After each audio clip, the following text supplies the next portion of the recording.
Hello hi ನಮಸ್ಕಾರ. ನಾನು ನಿಮ್ಮ Yashu Gowda. Welcome back to my YouTube channel. ಎಲ್ಲರೂ ಹೇಗಿದ್ದೀರಾ? ಚೆನ್ನಾಗಿದ್ದೀರಾ ಅಂತ ಭಾವಿಸ್ತೀನಿ. ಸೊ ಇವತ್ತು ನಾನು ಸಿಂಪಲ್ಲಾಗಿ ಒಂದು ಬೇಳೆ ಸಾಂಬಾರನ್ನ ಮಾಡೋದನ್ನ ಹೇಳ್ಕೊಡ್ತಿದ್ದೀನಿ. ತುಂಬ ಈಸಿ ಆ್ಯಂಡ್ ತುಂಬ ಟೇಸ್ಟಿಯಾಗಿರುತ್ತೆ.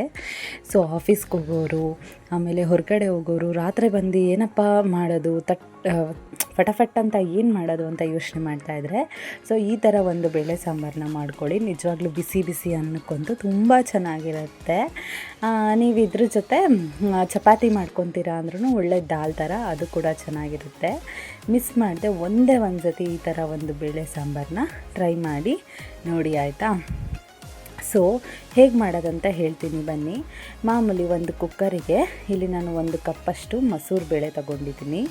ಅದಾದಮೇಲೆ ಒಂದು 1/4 ಕಪ್ಪಷ್ಟು ಹೆಸರು ಬೇಳೆ, ಅದಾದಮೇಲೆ ಒಂದು ಫುಲ್ಲು ಜಜ್ಜಿಟ್ಕೊಂಡಿರೋವಂಥ ಬೆಳ್ಳುಳ್ಳಿ, ಆಮೇಲೆ ಒಂದು ಫುಲ್ಲು ಈರುಳ್ಳಿ, ಆಮೇಲೆ ಒಂದು ಫುಲ್ಲು ಟೊಮೆಟೊ ಚಿಕ್ಕದಾಗಿ ಕಟ್ ಮಾಡ್ಕೊಂಡಿರೋವಂಥ ಟೊಮೆಟೊ. ಇಷ್ಟನ್ನು ಕೂಡ ಹಾಕ್ಕೊಂಡು ಇದಕ್ಕೆ ಒಂದು 2 ಗ್ಲಾಸಷ್ಟು ನೀರನ್ನು ಕೂಡ ಹಾಕ್ಕೊಳ್ತೀನಿ. ನೀರನ್ನ ಸ್ವಲ್ಪ ಕಮ್ಮಿನೇ ಹಾಕ್ಕೊಳ್ಳಿ, ನೋಡ್ಕೊಂಡು ಹಾಕ್ಕೊಳ್ಳಿ, ಓಕೆನಾ? ಅದಾದಮೇಲೆ ಸ್ವಲ್ಪ ರುಚಿಗೆ ತಕ್ಕಷ್ಟು ಉಪ್ಪು, ಆಮೇಲೆ ಸ್ವಲ್ಪ ಅರಿಶಿನ ಪುಡಿ, ಆಮೇಲೆ 1 ಸ್ಪೂನಷ್ಟು ಜೀರಿಗೆನ ಹಾಕ್ಕೊಂಡ್ಬಿಟ್ಟು ಒಂದು 3ರಿಂದ 4 ವಿಷಿಲು ಹೊಡೆಸ್ಕೊಳ್ಳಿ. ಚೆನ್ನಾಗಿ ಬೇಯಲಿ. ಸೊ ಚೆನ್ನಾಗಿ ಬೆಂದ ಮೇಲೆ ಸೌಟಲ್ಲೇ ಹಾಗೆ ಸ್ಮ್ಯಾಚ್ ಮಾಡ್ಕೊಳ್ಳಿ, ಓಕೆನಾ? ಇವಾಗ ಇದಕ್ಕೆ ಒಗ್ಗರಣೆ ಕೊಟ್ಕೊಂಡ್ಬಿಡೋಣ.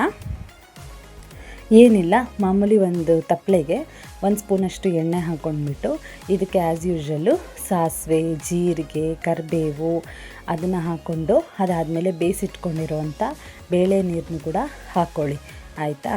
ಅದಾದಮೇಲೆ ಇದಕ್ಕೆ ಸ್ವಲ್ಪ ನೀರು ಹಾಕ್ಕೊಳ್ಳಿ. ಕುಕ್ಕರಿಗೆ ಒಂದು ಸ್ವಲ್ಪ ನೀರು ಹಾಕ್ಕೊಂಡು ಅದನ್ನು ಕೂಡ ಹಾಕ್ಕೊಂಡ್ಬಿಟ್ಟು ಆಮೇಲೆ ಇದಕ್ಕೆ 1 ಸ್ಪೂನಷ್ಟು ಮನೆಯಲ್ಲೇ ಮಾಡಿಟ್ಕೊಂಡಿರೋವಂಥ ಸಾಂಬಾರು ಪುಡಿ ಹಾಕ್ಕೊಳ್ಳಿ, ಓಕೆನಾ? ಮನೇಲಿ ನಾವು ತಯಾರಿಸಿ ಇಟ್ಕೊಂಡಿರ್ತೀವಲ್ಲ ಈ ಥರ ಬೇಳೆ ಸಾಂಬಾರಿಗೆ ಅಂತಲೇ, ಅಂಥ ಸಾಂಬಾರು ಪುಡಿನ ಹಾಕ್ಕೊಂಡ್ಬಿಟ್ಟು ಚೆನ್ನಾಗಿ ಮಿಕ್ಸ್ ಮಾಡಿಕೊಂಡು ಇದನ್ನು ಸ್ವಲ್ಪ ಚೆನ್ನಾಗಿ ಕುದಿಲಿಕ್ಕೆ ಬಿಡಿ. ಇದು ಸ್ವಲ್ಪ ಕುದೀತಿದ್ದಂಗೆ ಸ್ವಲ್ಪ ಹುಣಸೆ ಹಣ್ಣಿನ ರಸನೂ ಕೂಡ ಹಾಕ್ಕೊಳ್ಬೇಕು.